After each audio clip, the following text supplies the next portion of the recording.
She brushed past me with her purse already swinging toward the door. I was standing there holding 2 Super Bowl tickets, still warm from the envelope I'd just torn open. "Check it out," I said, fanning them like winning lottery numbers. "Section 140, 50-yard line." She glanced at the tickets, then at me, mouth twisted like she'd tasted something off. "You know I don't care about football, Austin." She didn't wait for my response. The door clicked shut behind her. I stood in my own kitchen, holding 2,800 worth of tickets I'd worked overtime for 4 months to afford, listening to her car pull out of the driveway like she was escaping a crime scene. Those tickets represented 63 hours of weekend emergency calls at double time. Every Saturday morning, when someone's furnace died. Every Sunday afternoon, when the heat wouldn't kick on. Crawling through frozen crawl spaces while other people slept in. I'd saved every overtime dollar because I knew what those seats meant to her dad, who'd raised her on Sunday football and taught her to read defensive formations before she could tie her shoes. Or so I thought. If I'd known where this was headed, I would have framed that moment as a warning label. Contents under pressure. Handle with care or watch it explode in your face. I texted her, "Have fun with the girls." Got back a thumbs up emoji, not even words. The next night she was out again. Same excuse, same dismissive wave. It stopped being a social calendar and started feeling like a schedule I wasn't invited to read.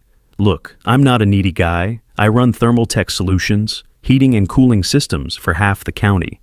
8 years building this business from a van and a toolbox into something that employs 3 people and keeps the lights on in my neighborhood. My days are furnace repairs, ductwork installations, and emergency calls at 3 a.m. when somebody's heat dies in January and their pipes are about to burst. I don't chase people for attention. But when your own wife starts treating your house like a hotel lobby, you either ask questions or pretend the silence is background music. The HVAC business teaches you about systems. When something stops working right, you don't ignore the symptoms. You check the connections, test the airflow, look for blockages. A relationship running cold isn't that different from a furnace losing efficiency.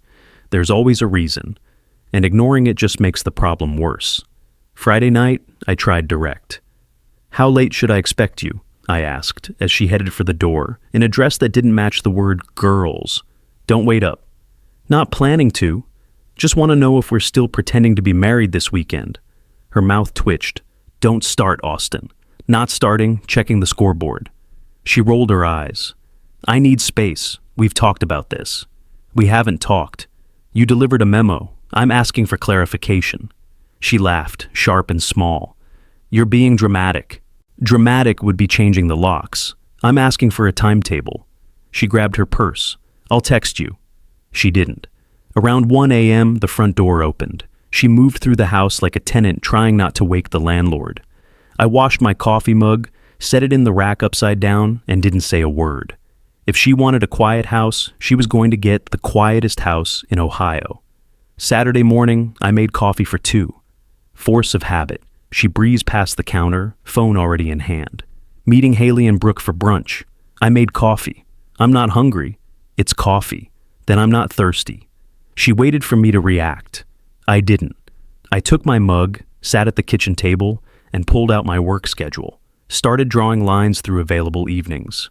"What's that?" she asked. "Boundaries," I said. "This week I'm running late service calls, home after 9 most nights. You don't need to plan around me, and I won't plan around you." Her eyebrows rose. "You're mad." "I'm organized." I tapped the page. "Also, I'm moving my personal account out of joint banking. Bills stay covered. Your social fund doesn't." She blinked twice. "Excuse me? If we're roommates, we're roommates. Rent's paid, lights are on, groceries are stocked, spa days and mystery dinners are on your dime. That's petty. It's adult." She stood with one hand gripping the chair back. "So, this is punishment?" "It's clarity. You said you want space.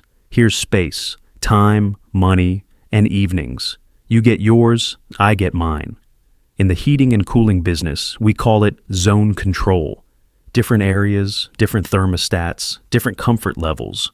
When one zone stops communicating with the main system, you don't keep pushing heat where it's not wanted. You redirect the airflow to where it's appreciated." She stared exactly 3 seconds too long, then smiled like she'd won something. "Fine, do whatever makes you feel important." I already know my worth, I said. Reduce your keychain. The garage code changes tonight. I'll text you the new one. I finished my coffee and put the mug in the sink. Enjoy brunch. She left 20 minutes later in heels that made a point on the hardwood. I watched her car disappear down the street, then called Nate and moved my Monday schedule to Sunday. If home wasn't where I was planning to be, I'd take my plans somewhere else. The thing about running your own business is that work becomes medicine when home turns toxic. There's honesty in troubleshooting a broken system. Symptoms lead to diagnoses. Diagnoses lead to solutions. No games, no hidden meanings. When a thermostat fails, it fails. When a compressor burns out, it burns out. Objects don't lie, manipulate, or suddenly decide they need space. That afternoon, on a hunch that girls lived somewhere near downtown, I drove a circuit. I'm not a surveillance guy, but sometimes a man wants facts more than dignity. I checked the wine bars, the trendy places where people pay $18 for small plates. Nothing. I ended up back at the shop, changed the oil on a customer's Chevy, and told myself I was being paranoid. But paranoid is just pattern recognition without enough data points. In my line of work, when the numbers don't add up, you keep measuring until they do. Sunday, we had plans. Nate's backyard cookout. We'd RSVP'd as a couple weeks ago, back when we still operated like one. At 3 o'clock, Madison came downstairs in jeans and an expression that said, "Minimum participation required." "You ready?" I asked. "I think I'll skip." "It's Nate. We already told him." She made a face. "Tell him I'm tired." "Tell him yourself," I said, handing her my phone with Nate's contact open. She didn't take it. "Why are you pressing this?" "Because you keep opting out of anything with my name attached. You want data, Monday, girls, Tuesday, girls, Wednesday, late at the office, Thursday, girls, Friday, something mysterious, Saturday, brunch. Today we're going to my friends, and suddenly you need a nap." She folded her arms. "You don't make the rules for my social life. I make them for mine, and I'm going. If you change your mind, you know the address." She smirked. "Tell them I said hi." At the cookout, Nate clapped me on the back. "Where's Madison?" "At the spa," I said, deadpan. "On a Sunday?" Jess raised an eyebrow. "She's exploring new horizons." Jess pressed her lips together, the way women do when they're choosing their words carefully. "You good?" "I'm managing." Nate looked around, lowered his voice. "Man, if something's sideways, something's sideways." "I'm handling it." We ate burgers and talked shop. Nate mentioned a big commercial job coming up, a medical complex that would need a complete HVAC overhaul, the kind of contract that could fund that second service bay I'd been planning. 6 months ago, I would have rushed home to tell Madison about it, would have talked through the expansion plans over dinner. Now, I filed it under business growth and kept eating. The world didn't collapse because my wife skipped a barbecue. But when someone asked where she'd been lately and I said out, the way the question hung in the air told me I wasn't the only one keeping score. Friends notice patterns too. They just usually wait for you to acknowledge them first. I got home at 9:30. The house was dark. It stayed dark until 2 a.m. when she came in and dropped her shoes by the door, like breadcrumbs leading to innocence. "You good?" I asked from the hallway. She startled. "You scared me." "Wasn't the goal." "You're up late." "Early starts tomorrow," I said. "We should sync schedules." "Not now, I'm exhausted." 7 a.m. tomorrow, before I leave, I said, flipping the hallway light. "Be there." "What if I'm asleep?" "Set an alarm." She stared, measuring whether I meant it, then shrugged. "Fine." 7 came, she showed up with her hair tied back and a face like a closed door. I'd already made coffee for both of us, set out 2 mugs like this was a business meeting, which, in a way, it was. "Here's how this works," I said. "House expenses stay joint. Personal expenses don't. Dinners aren't assumed anymore. If you want time with me, put it on the calendar. If you're out past midnight, send a text. Not asking permission, just basic courtesy." That's controlling. It's the opposite. Maximum freedom, minimum assumptions. And what do you get in return? Information, respect, or enough data to make different decisions. She sat without asking and traced a water ring on the table with her finger. "I could say the same back to you." "You could," I said, "and you'd get the same from me." "So if I'm out, you're out? Seems fair?" She looked up. "Are you going to follow me around?" Wasn't planning on it. Then let it go. She stood. You're making a big deal out of nothing. Then it should be easy to meet me halfway.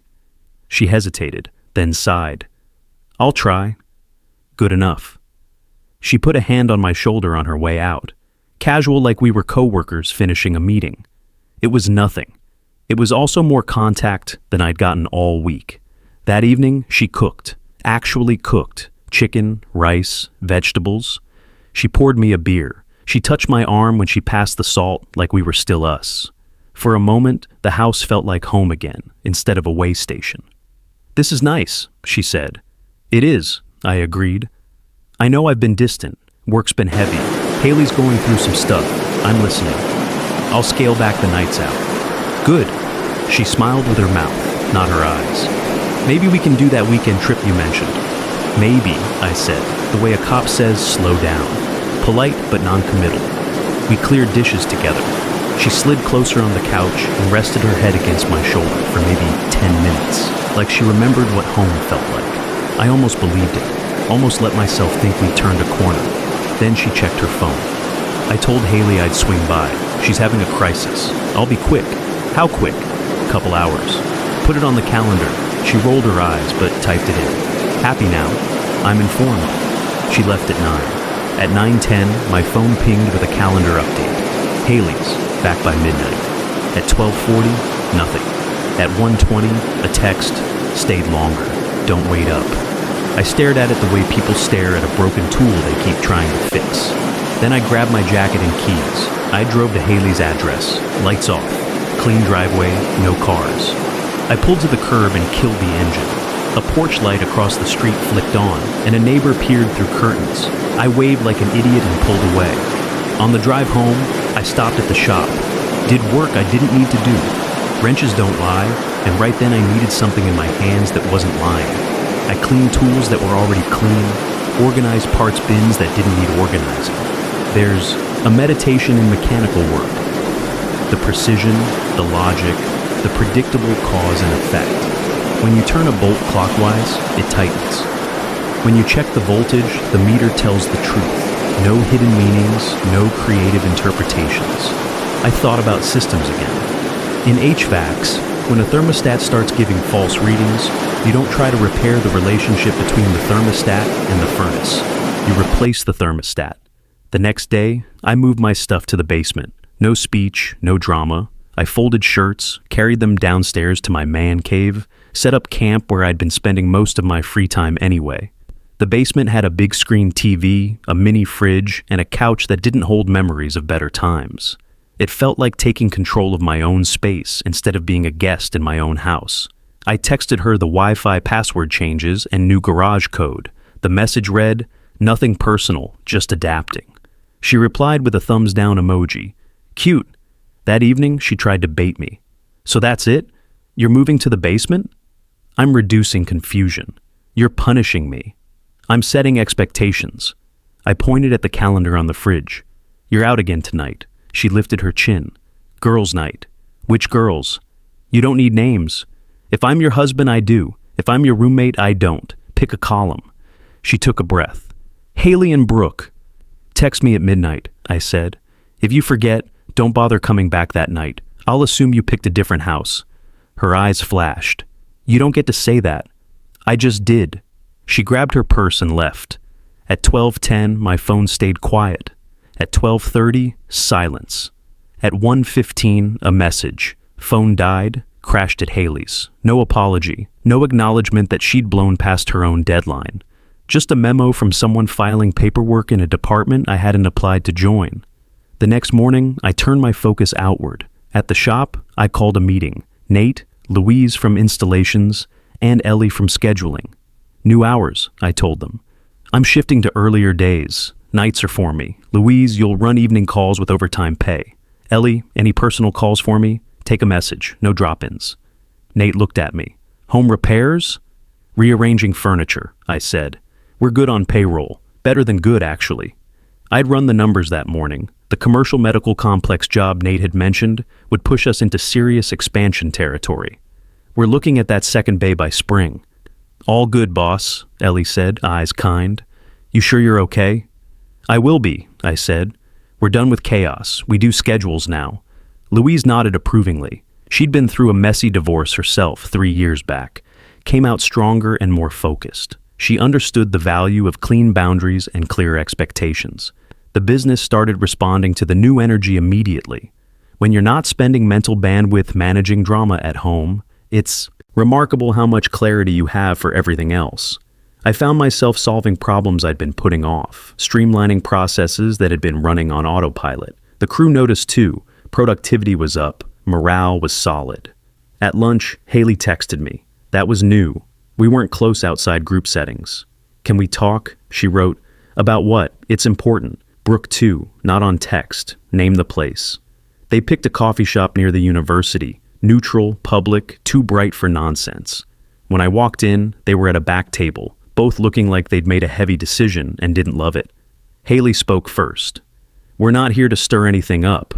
Brooke folded her hands. But we can't watch this anymore. Watch what? I said, though my stomach already knew. Haley slid her phone across the table. Open was a text thread. Photos, screenshots, Madison's name at the top, words, plenty of them. Not poetry, logistics, names, times, inside jokes that weren't inside my house.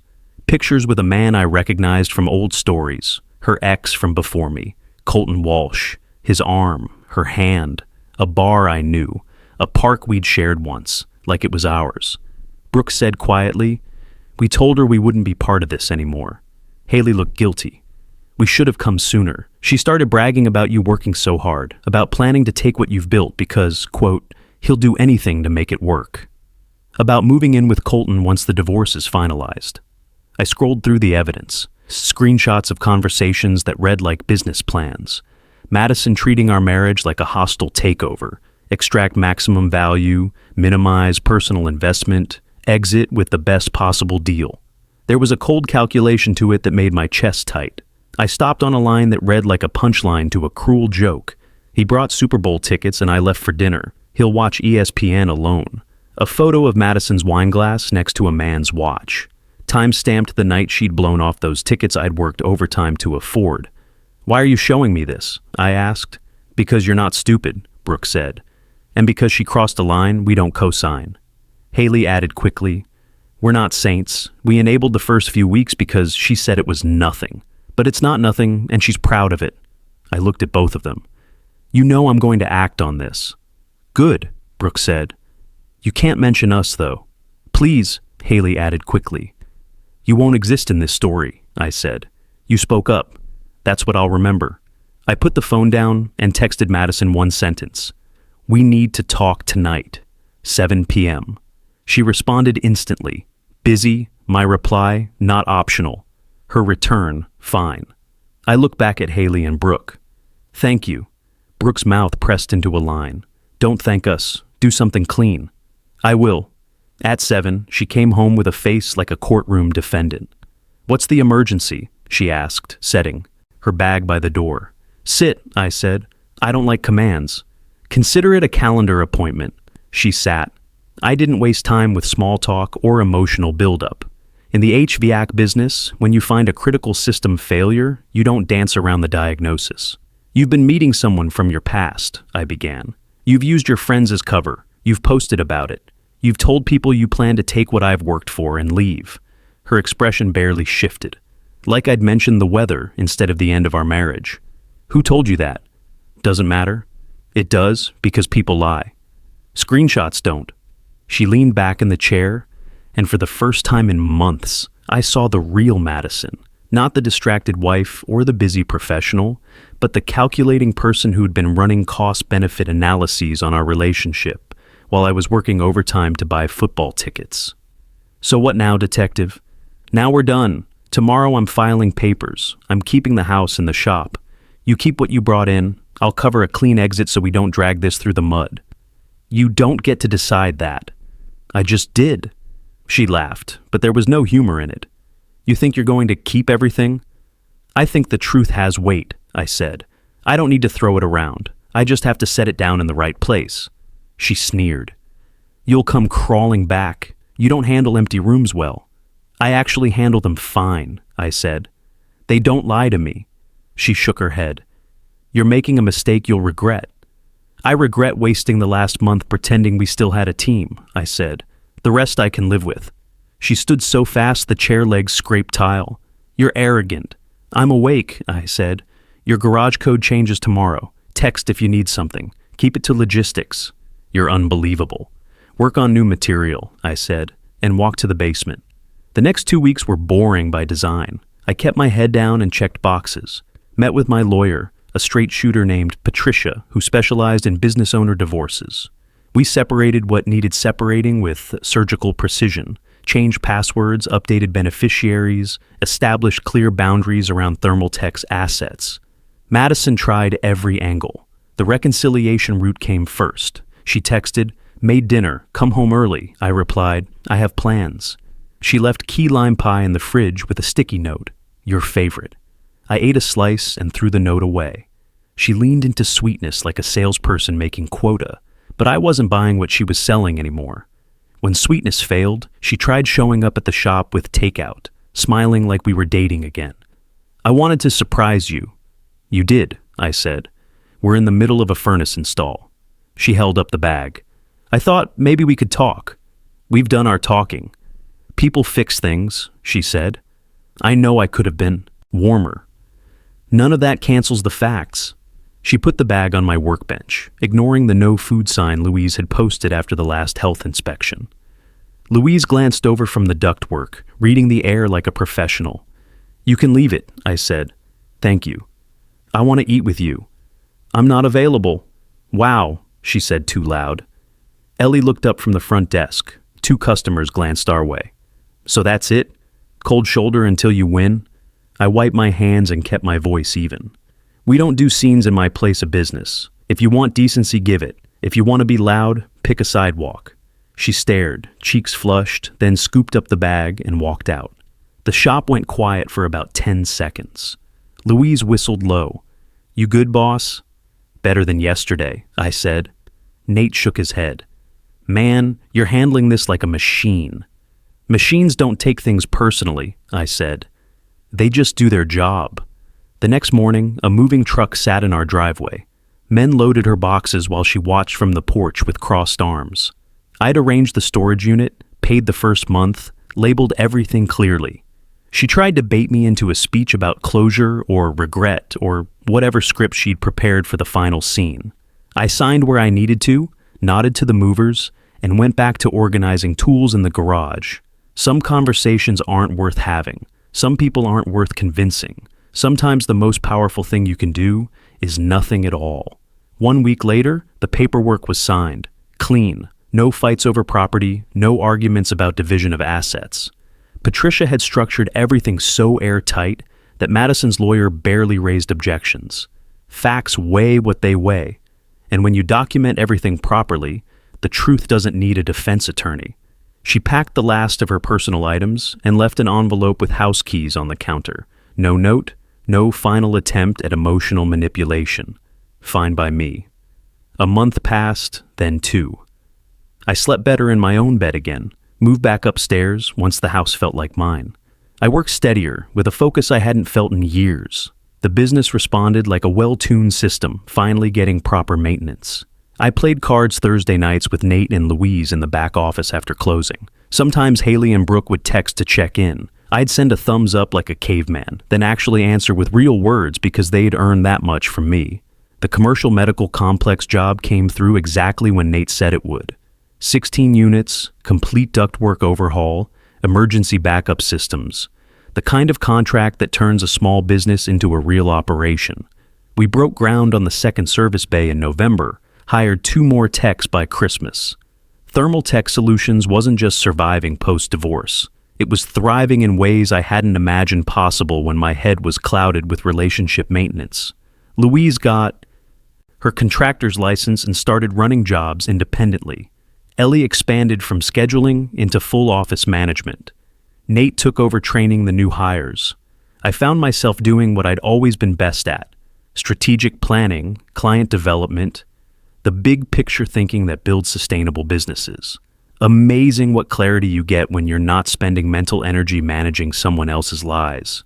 On a random Tuesday in December, Brooke texted, "Free for tacos with the crew tonight?" "Always," I wrote back. "Whose turn to give a toast?" "Yours," she said. "You didn't crash when crashing was easy. And you let us be on your side without making it weird," Haley added. I stared at the screen and felt something I hadn't experienced in months. Gratitude without conditions attached. Simple appreciation for people who'd chosen honesty over convenience. 7 p.m., I wrote. "I'll bring the appetite." At dinner, Nate tried to act like he hadn't been worried about me for months. Jess bumped my shoulder and said, I looked 10 years younger, which I refused to admit I liked hearing. Haley rolled her eyes at Nate's terrible jokes and ordered extra chips. Brooke held court about a disaster date with some corporate consultant who spent the entire evening talking about his synergistic solutions portfolio. "Sounds like Madison's type," Jess said before catching herself. "Sorry, shouldn't have." "It's fine," I said. "You're probably right." Later that night, I drove home on streets that had stopped feeling like checkpoints. The house lights glowed like normal house lights. I pulled into the driveway, killed the engine, and sat for half a minute without needing to fix anything in my head. I thought about how it started, Super Bowl tickets and a dismissive glance. How easy it would have been to start begging for crumbs and calling it love. How tempting it is to argue your way out of disrespect, because arguing feels like effort, and effort feels like caring. The truth is drier than that. Care without respect is just noise with nice plates. 3 days before New Year's, a message came from an unknown number. I opened it. Her tone was imperial, even in text. "If you apologize for how you handled things, I'll consider coming back." I laughed the way you do when a TV character says something dumb and you realize it's based on someone real. I took a screenshot and sent it to Haley and Brooke with, "You two called it." Haley's response landed in 3 seconds. "Told you she'd show up." "Want to make it interesting?" Brooke chimed in. "Let us handle the door." "Define interesting," I wrote. "We'll swing by tonight after yoga." 7 p.m. She'll probably pick the same time. We'll be there. If she knocks, we'll open it. We'll act like the three of us share a calendar. She needs to actually see the door closed. I considered it. "You're sure about this?" 100%, Brooke replied. "She already hinted to us that she might give you another chance." We shut it down hard. "We also have sushi cravings," Haley added. I smiled at the screen. "Fine. Come at 6:30. I'll handle dinner plans." We straightened the living room like normal people do before guests. I set out plates, opened a bottle of wine that had been sitting in my cabinet since before Madison left. Nothing fancy, just 3 friends having dinner. At 6:30, the doorbell rang. Haley and Brooke slipped in with bottled water and grins that meant business. "You okay?" Haley asked quietly. "Never better," I said. Brooke looked around the living room. "Your place looks lighter." "Objects don't argue," I said. At 7:10, a car engine idled outside. The bell rang. Brooke raised her eyebrows. "Showtime." I nodded at the door. "You two are up." They opened it with choreographed precision that said they'd thought this through. Madison stood there with a bottle of wine and a paper bag that smelled like takeout. Her face cycled through colors like a broken traffic light. "What is this?" she demanded. Haley leaned against the frame like she lived there. "Evening." Brooke took the bag from Madison's hands with a smile so polite it cut. "Oh, perfect. This is exactly what we were missing." Madison blinked. "Where is he?" Haley turned her head. "Babe, you good in the kitchen?" "I'm great," I answered loud enough to carry, like the world's calmest sitcom husband. Madison's eyes widened. "You've got to be kidding me." Brooke held up the wine bottle. "Pinot. Perfect." Madison took a step forward. "You two don't live here." "Tonight we do," Haley said. "And tomorrow night we might again. You never know with friends." Madison's voice went sharp. "What does this mean?" Brooke's smile didn't shift. "It means the door isn't yours anymore." She tried to push past them. Haley moved half an inch. The message was plenty. "He belongs to me," Madison snapped. Too loud for the porch. I walked into view, not rushing. "Incorrect." She stared. "You think this is funny?" "I think it's precise," I said. "You sent me terms. I declined. We're done." She held up the bag with a broken laugh. "I brought dinner." "So did they," I said. "And they were invited." Haley tilted her head. "We're going to eat while it's still warm." Madison's mouth opened, closed. Her face did the math and choked on it. You're all insane. Maybe, Brooke said, but we're eating. Madison looked at me one last time, like a stage actor waiting for a line I wasn't going to throw. I gave her the only one that mattered. Doors closed, I said. Take care. Haley and Brooke eased the door shut. It clicked. The knocking that followed was loud, then louder, then a string of words from Madison. I won't repeat. We let the knocks fade on their own. Cars went by. A neighbor's dog barked. Real life did what it always does. Kept moving. We plated the sushi and poured drinks. The three of us sat in my living room like adults who'd survived a stupid war and were ready to talk about anything else. Haley raised her chopsticks to stupid wars. May we retire early, I said. Brooke laughed. She had the exact expression I pictured. Her sense of entitlement is a hell of a drug. We ate. We told stories that weren't about her. At one point, Haley asked, "You sure you're okay?" "I'm better than okay," I said. "I'm free." After that night, everything got simple. No more negotiations in my own kitchen. No more double calendars. The house learned to breathe again. I kept the basement man cave because I liked having a space that was purely mine, but I moved back to the master bedroom. The whole house felt different, lighter, cleaner, like a system finally running at proper efficiency. The business expanded faster than I'd projected. We landed 2 more commercial contracts by spring, added that 3rd bay by summer. I hired a business manager to handle the administrative side, and focused on what I'd always done best: solving problems, building systems, creating something that lasts. I started seeing Dana in March, met her at Greg Murphy's retirement party. He's the firefighter who lives 2 houses down, finally hung up his helmet after 30 years. Dana teaches 3rd grade and laughs with her whole face when something's genuinely funny. She shows up when she says she will. She brings the crew donuts without making it a performance. She likes the shop and doesn't mind that my hands usually smell like machinery. We take it slow and don't pretend that patience means permission to be careless. She's seen what happens when people rush into commitments without checking the foundation first. If this sounds like victory, it's not the kind that needs a parade. It's the kind where the man you were at the start wouldn't recognize the quiet, but would respect the cost. I didn't win anything from Madison. I didn't want a trophy. I wanted my time back. The last message I got from her was a single line. "You really closed the door." I didn't reply. She knows the answer. Everyone who mattered that night already heard it. Doors closed. Take care.